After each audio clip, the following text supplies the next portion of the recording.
కొన్ని సిచ్యువేషన్‌లో మన చేతిలో ఏం లేకపోతే ఏం చేయాలో చెప్పనా? చిల్ అయిపోవాల. అదే జరిగిందనమాట మనతోని ఈరోజు. ఈరోజు మ్యాటర్ ఏంటంటే స్విచ్ చేస్తే మోటర్ ఎలగదు. స్విచ్ చేస్తే లైట్ ఎలగదనమాట. ఎందుకంటే ఈరోజు 8-5 దాకా పవర్ కట్. దాంతో పాటు బంపర్ ఆఫర్ ఏంటంటే మ మోటర్ ఏసామనుకోండి నీళ్ళు రావు. ఎందుకంటే పీహెచ్‌డీ వాళ్ళు ఏదో పని చేస్తున్నారనమాట మన ఏరియాలో. ఏంటంటే 24 అవర్స్ వాటర్ వచ్చినట్టు ఏదో చేస్తున్నారు. ఆళ్ళు చేసేది ఎక్కువైతే మనం చూసేది తక్కువ కదా! ఆళ్ళు చేసేది ఎక్కువ ఆళ్ళకి తెలుస్తది. మనం చూసేది తక్కువని మనకు తెలుస్తది అంతే.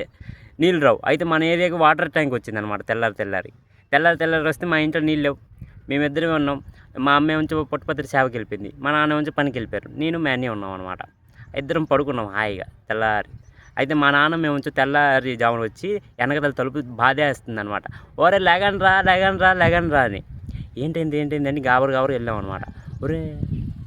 ఒరేయ్ నీళ్ళు లేవు కదరా, నీళ్ళు పట్టండిరా, వాటర్ ట్యాంక్ వచ్చింది, అందరూ పట్టేస్తున్నారురా, లెగండ్రా అని మమ్మల్ని లేపిందనమాట. అదొక మంచి పని చేసింది మా నాన్నమ్మ. లేపింది. అదే మనం నీళ్ళు పట్టామన్నమాట. అది జరిగింది ఈరోజు. మేమిద్దరం నీళ్ళు పట్టాం.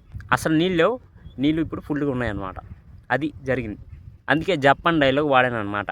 అంటే సిచ్యువేషన్స్ మన దాంట్లో అన్నీ ఉన్నాయి. మోటార్ ఉంది, కరెంట్ ఉంది, అన్నీ ఉన్నాయి. కాకపోతే చేతిలో ఏం లేదనమాట. కొన్ని సిచ్యువేషన్లో మన చేతిలో ఏం లేకపోతే ఏం చేయాలో చెప్పనా? చిల్ అయిపోవాలి.